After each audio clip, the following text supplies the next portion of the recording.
ہمیں کیسے پتہ چلا؟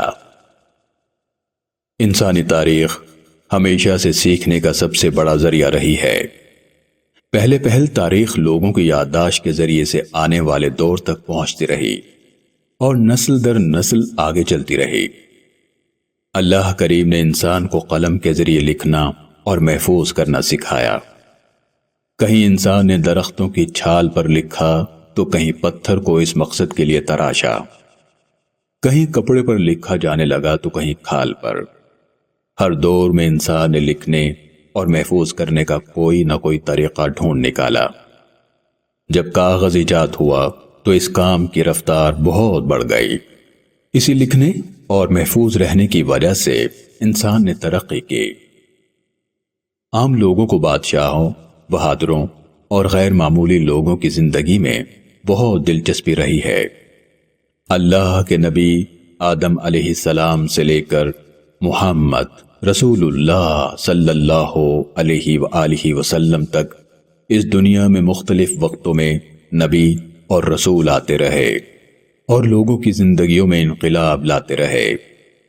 ان لوگوں کی تعلیمات تو ہدایت کا ذریعہ تھی ہی، ان کی اپنی زندگیاں بھی انسان کی رہنمائی کے لیے بہت اہمیت رکھتی ہیں۔ ان کی زندگیوں کے متعلق ذکر آسمانی کتابوں اور صحیفوں میں بھی ملتا ہے۔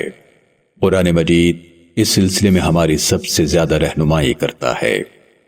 قرآن مجید ہمارے لیے سب سے بڑا ذریعہ ہے جو ہمیں رسول اللہ کی زندگی کے متعلق معلومات فراہم کرتا ہے۔ اس کے بعد رسول اللہ کی زندگی کے بارے میں آپ کے ساتھیوں نے بتایا اور ہم تک یہ معلومات پہنچائی۔ اس زمانے کی تاریخ کے بارے میں ہمیں بہت کچھ حدیث کی کتابوں سے ملتا ہے۔ اس دور کے بہت سے مخطوطے بھی ملتے ہیں۔ رسول اللہ کی زندگی کی بہت سی باتیں کسی نہ کسی طرح لکھی ہوئی محفوظ ہیں۔ اس کے علاوہ رسول اللہ کی زندگی، جسے آج ہم سیرت رسول کہتے ہیں، رسول اللہ کے دور کے بہت ہی قریب کتابوں کی شکل میں محفوظ ملتی ہے۔ ابن اسحاق، جن کی وفات سن 150 ہجری میں ہوئی، اس سلسلے میں بہت اہمیت رکھتے ہیں۔ رسول اللہ کے دور میں موجود کم و بیش 1,20,000 صحابہ کرام نے کم از کم ایک بات اپنے بعد آنے والے لوگوں کی رہنمائی کے لیے بتائی ہے۔ کسی فرد واحد کے بارے میں اتنی معلومات اسی زمانے میں رہنے والوں کی زبانی اس طرح کہیں محفوظ نہیں ملتی۔ رسول اللہ کے بعد بھی ایسی تفصیل کسی اور شخصیت کے بارے میں ہمیں نہیں ملتی۔ عرب میں شاعری کی اہمیت سے ہم اچھی طرح واقف ہیں۔ عرب شاعری کے بارے میں کہتے ہیں الشعر دیوان العرب، یعنی شاعری عرب لوگوں کی تہذیب کا محافظ خانہ ہے۔ اس دور کی شاعری بھی اس سلسلے میں ایک اہم ذریعہ ہے۔ بدقسمتی سے رسول اللہ کے دور میں ارد گرد کے ملکوں میں کیا ہوتا رہا، ایسا تاریخ میں محفوظ نہیں ہے۔ اس دور میں بادشاہوں کے درباروں میں تاریخ دان ہوا کرتے تھے۔ اس کے باوجود اس صدی کے متعلق محفوظ چیزیں نہیں ملتی۔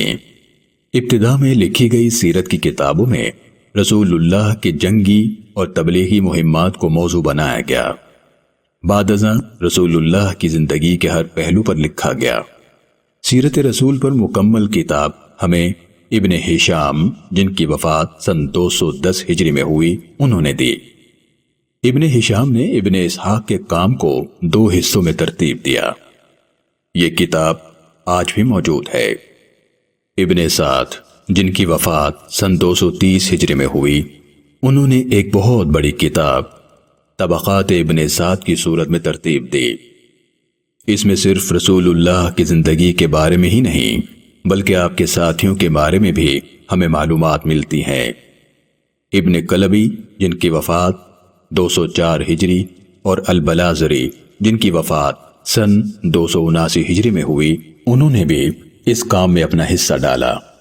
سیرت رسول لکھنے والوں میں کچھ نام جن کا تعلق ابتدائی دور سے ہے وہ یوں ہے: عروہ بن زبیر، جن کی وفات سن 92 ہجری میں ہوئی، عامر بن شراحیل امام شعبی، جن کی وفات سن 104 ہجری میں ہوئی، ابان ابن عثمان ابن عفان جن کی وفات سن 105 ہجری میں ہوئی، وہب ابن منبہ جن کی وفات سن 110 ہجری میں ہوئی، عاصم بن عمر بن قتادہ جن کی وفات 120 ہجری میں ہوئی، شرجیل بن شہاب زہری جن کی وفات سن 124 ہجری میں ہوئی، اسماعیل بن عبد الرحمن سدئی جن کی وفات سن 127 ہجری میں ہوئی، عبداللہ بن ابو بکر بن حسن جن کی وفات سن 135 ہجری میں ہوئی، موسیٰ بن عقبہ جن کی وفات سن 141 ہجری میں ہوئی،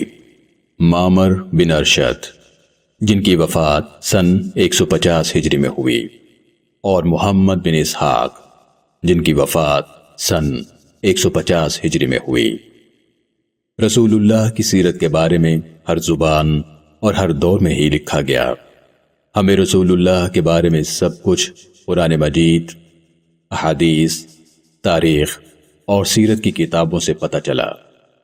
انہی ذریعوں سے ہمیں پتہ چلا کہ رسول اللہ کی زندگی کیسی تھی، عادات کیسی تھیں، ظرف کیسا تھا، جنگیں کیسے ہوئیں، رسول اللہ کیسے تاجر تھے، کیسے خامن تھے، کیسے باپ تھے، آپ کی زندگی میں معاملہ فہمی کیسی تھی، لباس کیسا پہنتے تھے، کیا کھاتے پیتے تھے، خوشی اور غمی کا اظہار کیسے کرتے تھے، ایک مہاجر سے لے کر ایک ریاست کے سربراہ کیسے بنے، ایک یتیم خود یتیم پرور کیسے بنا۔